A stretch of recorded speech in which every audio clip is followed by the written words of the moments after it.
₹439.50 ಕೋಟಿ IPO, ₹18 GMP, 68 ದೇಶಗಳಿಗೆ ರಫ್ತು ಮಾಡುವ ಪ್ಯಾಕೇಜಿಂಗ್ ಕಂಪನಿ ಈಗ ಐಪಿಒ ಮೂಲಕ ಮಾರುಕಟ್ಟೆಗೆ ಬರುತ್ತಾ ಇದೆ. ಹಾಗಾದ್ರೆ ನ್ಯಾಕ್ ಪ್ಯಾಕಿಂಗ್ ಐಪಿಒಗೆ ಅಪ್ಲೈ ಮಾಡಬೇಕಾ ಬೇಡವಾ ಅನ್ನೋದನ್ನ ತಿಳ್ಕೊಂಬರೋಣ ಬನ್ನಿ. ಈ ಒಂದು ಕಂಪನಿಯನ್ನು 2013ರಲ್ಲಿ ಎಸ್ಟಾಬ್ಲಿಷ್ ಮಾಡಲಾಗಿದೆ. ಈ company printed and laminated woven polypropylene bags ಅಂದರೆ PLWPP ಬ್ಯಾಗ್ಸ್ ತಯಾರಿಸುತ್ತೆ. ಈ ಬ್ಯಾಗ್ಗಳನ್ನು ಆಹಾರ ಉತ್ಪನ್ನಗಳು ಲೈಕ್ ಅಕ್ಕಿ ಹಿಟ್ಟು, ಪೆಟ್ ಫುಡ್ಡು, ರಸಗೊಬ್ಬರ, ಸಿಮೆಂಟು ಮತ್ತು ರಾಸಾಯನಿಕಗಳನ್ನು ಹಾಗೂ ಅನೇಕ ಕೈಗಾರಿಕೆಗಳಲ್ಲಿ ಬಳಸಲಾಗ್ತದೆ. ಕಂಪನಿಯ ಉತ್ಪನ್ನಗಳನ್ನು ಭಾರತದ ಜೊತೆಗೆ 68ಕ್ಕೂ ಹೆಚ್ಚು ದೇಶಗಳಿಗೆ ರಫ್ತಾಗ್ತಾ ಇದೆ. ಮಾರುಕಟ್ಟೆಯಲ್ಲಿ ಅಮೆರಿಕ, ಮೆಕ್ಸಿಕೋ ಮತ್ತು ದಕ್ಷಿಣ ಆಫ್ರಿಕಾ ಸೇರಿವೆ. ಇದಲ್ಲದೆ ಕಂಪನಿಯು 1900ಕ್ಕೂ ಹೆಚ್ಚು ಗ್ರಾಹಕರಿಗೆ ಸೇವೆ ನೀಡ್ತಾ ಇದೆ. ಸುಮಾರು 67,000ಕ್ಕೂ ಹೆಚ್ಚು ಪ್ರಿಂಟಿಂಗ್ ಸಿಲಿಂಡರ್ಗಳನ್ನು ಅಭಿವೃದ್ಧಿಪಡಿಸಿದೆ. ಈ ಒಂದು ಕಂಪನಿಯ ಐಪಿಒ ಡೀಟೇಲ್ಸ್ ನೋಡೋದಾದರೆ, ಐಪಿಒ ಜೂನ್ 1ರಿಂದ 2026 ಆರಂಭವಾಗಿ ಜುಲೈ 3, 2026ಕ್ಕೆ ಕ್ಲೋಸ್ ಆಗುತ್ತೆ. ಒಟ್ಟು ಇಶ್ಯೂ 439.5 ಕೋಟಿ ಇದ್ದು, ಇದರಲ್ಲಿ 380 ಕೋಟಿ ಫ್ರೆಶ್ ಇಶ್ಯೂ ಆಗಿರುತ್ತೆ ಹಾಗೂ 59.50 ಕೋಟಿ ಆಫರ್ ಫಾರ್ ಸೇಲ್ ಇರುತ್ತೆ.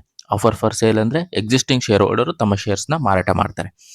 ಪ್ರೈಸ್ ಬಾಂಡ್ ಬಂದು ₹161ರಿಂದ ₹170 ಇರುತ್ತೆ ಪ್ರತಿ ಶೇರ್ಗೆ. ಒಂದು ಲಾಟ್ನಲ್ಲಿ 88 ಶೇರ್ಸ್ ಇರುತ್ತೆ. ರಿಟೇಲ್ ಹೂಡಿಕೆ ಮಾಡಬೇಕಂದ್ರೆ ಕನಿಷ್ಠ ₹14,960 ಬೇಕಾಗುತ್ತೆ. ಪ್ರಸ್ತುತ ಗ್ರೇ ಮಾರ್ಕೆಟ್ ಪ್ರೀಮಿಯಂ ಅಥವಾ ಜಿಎಂಪಿ ₹18 ಇದೆ.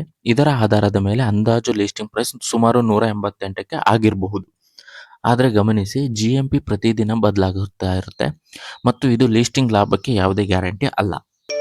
ಈ ಒಂದು ಕಂಪನಿಯ ಫೈನಾನ್ಷಿಯಲ್ ಪರ್ಫಾರ್ಮೆನ್ಸ್ ನೋಡೋದಾದರೆ 2026ರಲ್ಲಿ ಕಂಪನಿಯು ಹಣಕಾಸಿನ ಪ್ರದರ್ಶನ ಉತ್ತಮವಾಗಿದೆ. ರೆವಿನ್ಯೂ 843.77 ಕೋಟಿಗೆ ಏರಿಕೆಯಾಗಿದೆ.